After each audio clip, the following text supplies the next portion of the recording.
नमस्कार, India news देख रहे हैं आप और मैं हूं आपके साथ सचिन दुबे। देवभूमि लाइव की शुरुआत करते हैं। पहली खबर देहरादून से है, जहां पर पीएम की तारीफ पर सीएम ने किया धन्यवाद।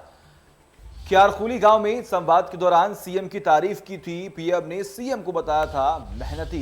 ये बड़ी खबर हम आपको बता रहे हैं। देहरादून से ये बड़ी खबर सामने आ रही है, जहां पर पीएम की तारीफ पर सीएम ने उनको धन्यवाद कहा। क्यारकुली गांव में संवाद के दौरान उनकी तारीफ की गई थी। पीएम ने सीएम को बताया था मेहनती और लगातार बड़ी ही सावधानी के साथ और बड़ी कर्मठता के साथ लगातार काम करते आए हैं मुख्यमंत्री, और इसी की तारीफ जो है पीएम नरेंद्र मोदी ने की है, जिसका धन्यवाद सीएम ने खुद किया। तो ये बड़ी खबर हम आपको बता रहे हैं। देहरादून से बड़ी खबर, पीएम की तारीफ पर सीएम ने धन्यवाद कहा है। ऐसे में आपको एक और जानकारी दी कि क्यारकुली गांव में संवाद के दौरान उन्होंने तारीफ की थी सीएम की।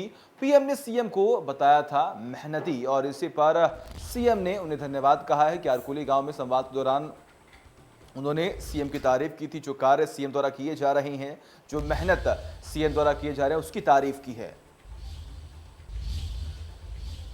आगे बढ़ते हैं, रुड़की से अगली खबर है, जहां पर सीएम धामी ने बलिदान दिवस पर किया है माल्यार्पण। शहीद राजा विजय सिंह, सेनापति कल्याण सिंह को याद भी किया। कुंवर प्रणव चैंपियन यतीश्वरानंद, मदन कौशिक भी वहां पर मौजूद रहे। सीएम ने जनसभा को संबोधित किया।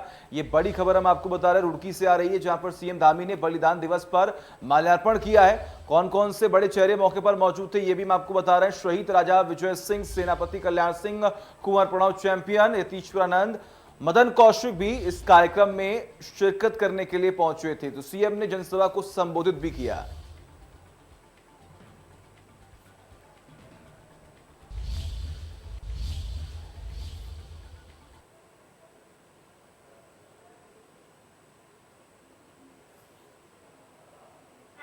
जो कुंजापुर जो हमारी ये धरती है, इस कुंजापुर के ये राजा विजय सिंह जी का और उनके सेनापति कल्याण सिंह जी का और इनके साथ साथ कुल अगर 152 लोगों की जो शहादत इस गांव में हुई थी देश की स्वतंत्रता संग्राम में, उन सभी को हम नमन करने आए हैं, उन सभी को याद करने आए हैं, उनका स्मरण करने आए हैं। उन सभी को मैं नमन करता हूं जिन्होंने अपनी हमारे देश की आज़ादी के लिए अपने प्राणों का बलिदान किया, अपनी शहादत दी।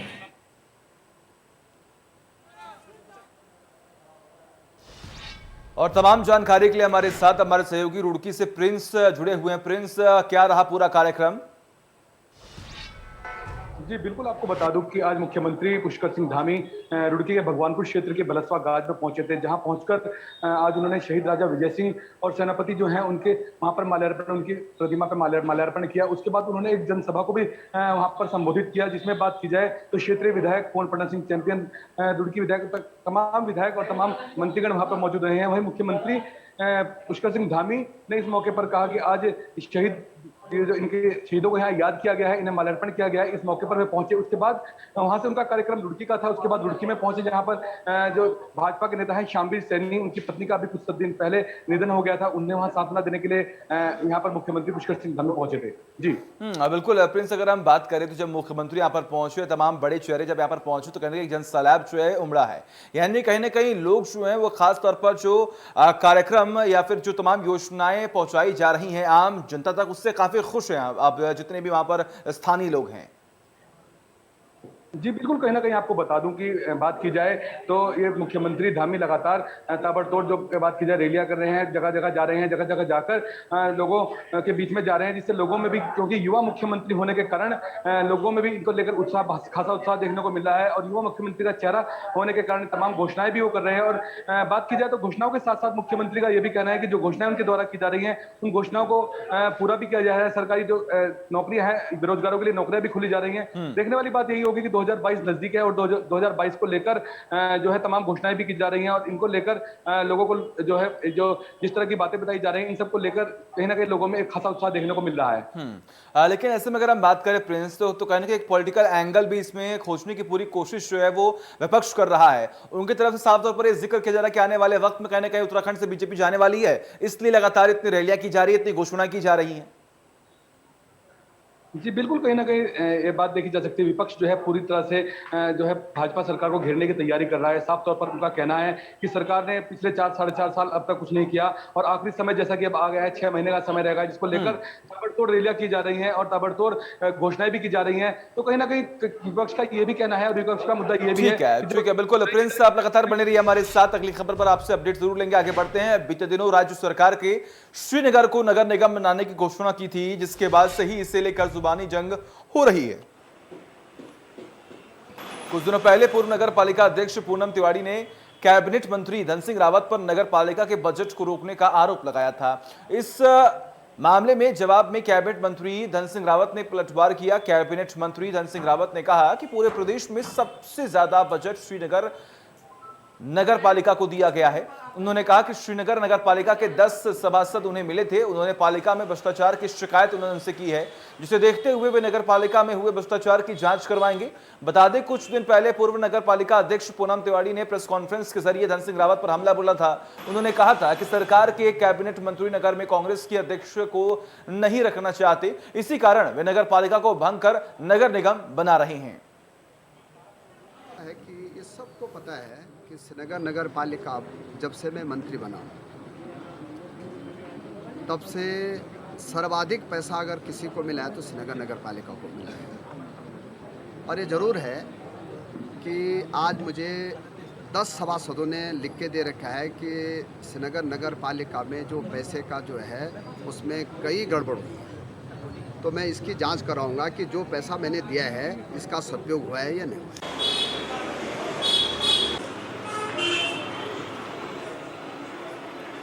नगर निगम की घोषणा यहां पर हुई है और इस बीच में जो बवाल है वो लगातार मचा हुआ है।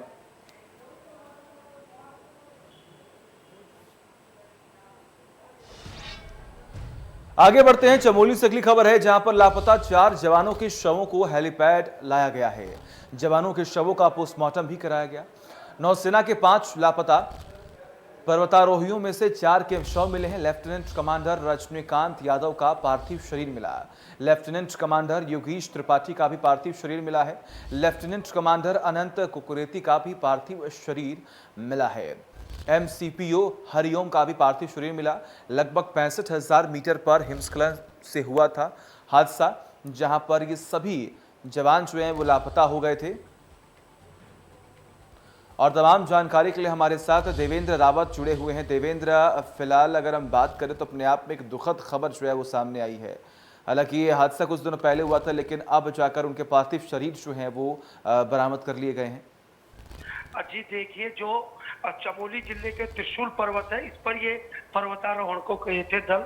लगभग ये 20 से अधिक लोग थे, लेकिन 10 लोग ही उस दिन पर्वतारोहण पर निकले थे, जिसमें हिमस्खलन होने से 5 जो है नेवी के अधिकारी जवान और 1 पोर्टल लापता है, जिनमें से 4 के शव मिल चुके हैं। उन्हें जोशीमठ लाया गया। जोशीमठ में पोस्टमार्टम के बाद वो उनके परिजनों को उनके गांव शव जो है सेना के हेलीकॉप्टर से भेजे जाएंगे। कुल मिलाकर जो निम का सर्च ऑपरेशन है अभी त्रिशूली पर्वत पे वो चल रहा है। लेकिन एक बात मैं बताना चाहूंगा कि पहाड़ों में मौसम जो है साथ नहीं दे रहा है, लिहाजा दोपहर के बाद जो है रेस्क्यू को जो भी 2 लोग लापता है उनके रेस्क्यू नहीं हो पा रहा है। फिर बारिश और मौसम भी खराब हो रहा है। त्रिशूली पर्वत में आए दिन बर्फबारी हो रही है, तो इससे जो है रेस्क्यू प्रभावित हो रहा है। लेकिन अभी सिर्फ लापता 2 लोगों को की ही तलाश है। बाकी सभी जो इस अभियान दल के अन्य लोग हैं वो सुरक्षित कैंप में मौजूद है, जिन्हें दवाइयां अन्य आवश्यक सामग्री दे दी गई है। इसके अलावा पैदल मार्ग से सेना और रेस्क्यू टीम कैंप पहुंच चुकी है और उनको वापस लाने का, जो सुरक्षित लोग हैं उनको वापस लाने का भी कार्यक्रम चल रहा है। जी बहुत बहुत शुक्रिया आपका देवेंद्र, तमाम जानकारी आपने दी इसके लिए। आगे बढ़ते हैं। रामनगर में धन परिवर्तन कराने का मामला सामने आया। धन परिवर्तन करवाने के आरोप में युवक गिरफ्तार कर लिया गया है। लालच देकर लोगों का बदलवाता था लोगों का धर्म और ऐसे में आपको एक और जानकारी दें कि ईसाई धर्म में परिवर्तित होने का देता था लालच। शिकायत के आधार पर पुलिस ने बड़ी कार्रवाई की। तो उत्तराखंड के रामनगर में धर्म परिवर्तन का मामला सामने आया। यहां पुलिस ने धर्म परिवर्तन करा रहे एक युवक को गिरफ्तार किया, जिसे पुलिस ने न्यायिक हिरासत में भी ले लिया। पुलिस के मुताबिक जगदीश चंद्र गुप्तपुत्र गोपाल दत्त जोशी निवासी बेड़ाझाल ने थाना रामनगर में एक तहरीर दी है, जिसमें उन्होंने बताया कि नाम नरेंद्र सिंह बिष्ट नाम का व्यक्ति अपने परिवार के साथ किराए में बेड़ाझाल में रहता है, जो पहले ही ईसाई धर्म अपना चुका है। उन्होंने आरोप लगाया कि अब वो अपनी पत्नी के साथ मिलकर सुनियोजित तरीके से प्रलोभन देकर स्थानीय गरीब लोगों को ईसाई धर्म में परिवर्तित कराने का प्रयास कर रहा है। वहीं वीरेंद्र अधिकारी, दीपक धनकी, यशपाल अरेड़ा और मोहन पटवाल आदि ने भी पुलिस में शिकायत दर्ज कराई है।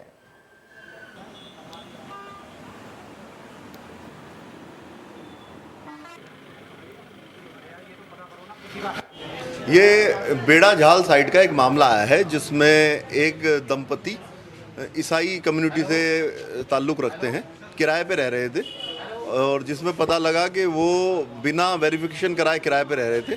तो उनकी मकान मालिक का हमने इसमें पुलिस एक्ट के अंतर्गत चालान किया गया, और कुछ ऐसे आरोप भी सामने आए हैं कि वो लोग धर्म परिवर्तन कराने का भी प्रयास करते हैं।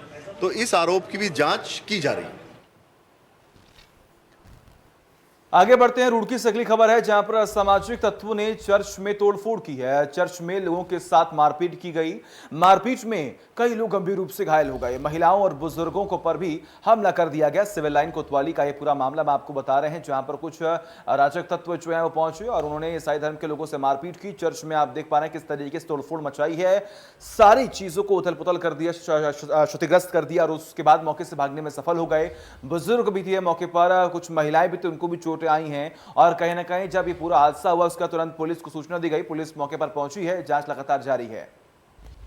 और तमाम जानकारी के लिए हमारे साथ प्रिंस जुड़े हुए हैं। प्रिंस, ये कौन है वो तत्व जो लगातार ऐसी वारदातों को अंजाम दे रहे हैं? क्या पुलिस को इनके बारे में कुछ भी सबूत मिल पाया है कि आखिर कौन लोग हैं?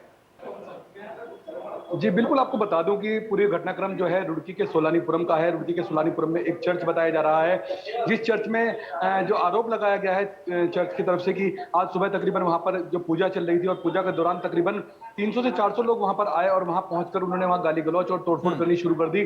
और तोड़फोड़ के बाद वहां पूरा घटनाक्रम बदल दिया, जिसके बाद जो चर्च के जो लोग हैं उनका आरोप है कि हिंदू जो संगठन के कुछ ये लोग थे, जिन्होंने भारत माता की जय और वंदे मातरम इस तरह की नारेबाजी करते हुए और चर्च में लगातार तोड़फोड़ करनी शुरू कर दी। वहीं साफ तौर पर एक कहना है कि वहां लगे हुए जो सीसीटीवी कैमरे थे, उन कैमरों को भी वो लोग वहां से तोड़ के ले गए हैं। हालांकि वहां जब मौके पर सूचना पर पुलिस पहुंची, तो पुलिस ने पहुंचकर वहां पूरे घटनाक्रम की जानकारी ली है, और अभी तक कुछ खुल के सामने साफ नहीं आ पाया है कि आखिर इनमें कौन लोग मौजूद थे, क्योंकि जो संख्या बताई जा रही है वो सैकड़ों की संख्या में लोग बताए जा रहे हैं। और जो वहां पर चर्च के लोग थे और जो अनुयायी थे, जो लोग पूजा कर रहे थे, हालांकि उनका आरोप, उनका कहना यह है कि जो लोग आए उनका कहना है कि यहाँ पर धर्मांतरण को लेकर जो थे लोग आए थे, उनका कहना था कि धर्मांतरण कराया जा रहा है, लेकिन यहाँ धर्मांतरण जैसी कोई कार्य नहीं किया जाता, यहाँ पर इबादत की जाती है।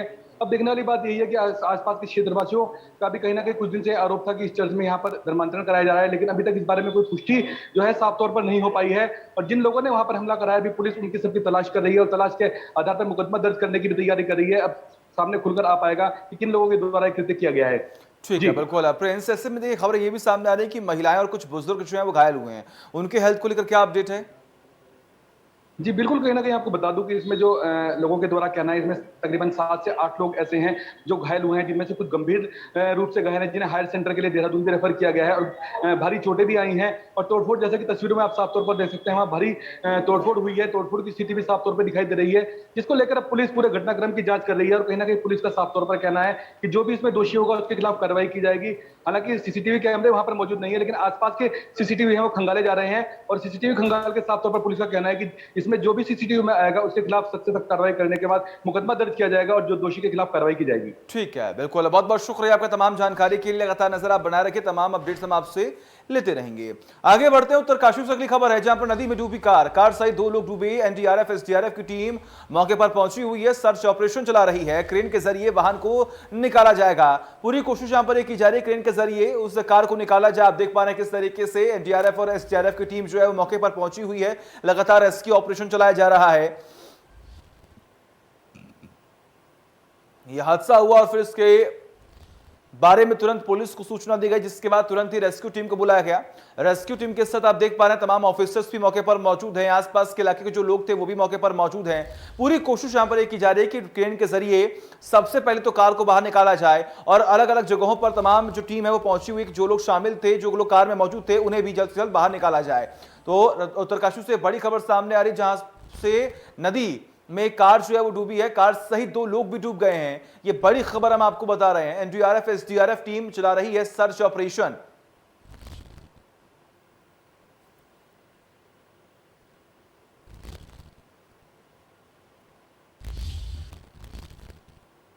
अब जो है गाड़ी का पता तो लग गया है जी। अब देखो डीप डाइविंग वाले आ रहे हैं तो निकालते हैं, फिर जो है गाड़ी को निकाली गई है। बाकी गाड़ी तो क्रेन से निकलेगी। हाँ उसी ना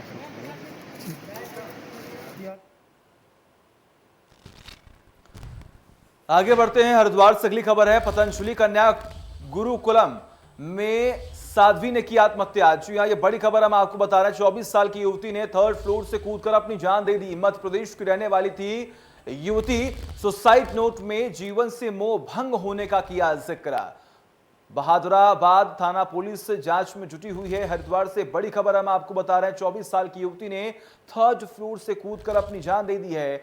मध्य प्रदेश की रहने वाली थी युवती। आपको एक और जानकारी दें कि सुसाइड नोट में जीवन से मोह भंग होने का उन्होंने जिक्र किया और फिर अपनी जीवन लीला ही समाप्त कर ली। बहादुराबाद थाना पुलिस में ये शिकायत जो पहुंची, उसके बाद पूरी टीम मौके पर पहुंची है। हरिद्वार से बड़ी खबर। पतंजलि गुरुकुलम में यह हादसा हुआ है, जहां पर एक साध्वी ने आत्महत्या कर ली। सुसाइड नोट में जीवन से मोह भंग होने का जिक्र किया। बहादुराबाद थाना पुलिस जांच में जुटी हुई है कि आखिर ये सुसाइड का मामला है या फिर हत्या का। तो हर एक एंगल से जांच की जाएगी। हरिद्वार से बड़ी खबर। पतंजलि गुरुकुलम में साध्वी ने की आत्महत्या। 24 साल की युवती ने 3rd फ्लोर से कूदकर अपनी जान दे दी। आगे बढ़ते हैं। मसूरी से अगली खबर है, जहां पर वीकेंड पर उमड़ी लोगों की भारी भीड़। गांधी चौक से लेकर पेट्रोल पंप तक लंबा जाम लगा रहा। मॉल रोड पर भी लगा लंबा जाम। मसूरी आने वाले लोगों को हो रही है परेशानी। ये बड़ी खबर हम आपको बता रहे हैं। मसूरी से बड़ी खबर। वीकेंड पर उमड़ी है लोगों की भारी भीड़ और इस भीड़ की वजह से कहीं ना कहीं जो स्थानीय लोग हैं वो काफी ज्यादा परेशान हो रहा है। आप देख पा रहे हैं किस तरीके से लंबा जाम जो है यहाँ पर लगा रहा और कहीं ना कहीं तमाम मुश्किलें जो है अब लोगों की बढ़ती हुई यहाँ पर दिखाई दे रही है, क्योंकि लोग जो है तमाम घूमने के लिए यहाँ पर पहुंच रहे, तमाम पर्यटन स्थलों पर लोग पहुंच रहे हैं, चाहे अगर हम बात करें दिल्ली से या फिर अलग अलग राज्यों से उत्तराखंड लोग पहुंच रहे हैं। और इसी की वजह से कहीं ना कहीं तमाम जो परेशानियां हैं वहां स्थानीय लोगों को भी देखने को मिल रही हैं। और मसूरी की तस्वीरें सामने आ रही, जहां पर वीकेंड पर उमड़ी है लोगों की भीड़ और इस भीड़ की वजह से कहीं ना कहीं आम जनता की जो मुश्किलें हैं वही बढ़ती हुई दिखाई दे रही हैं।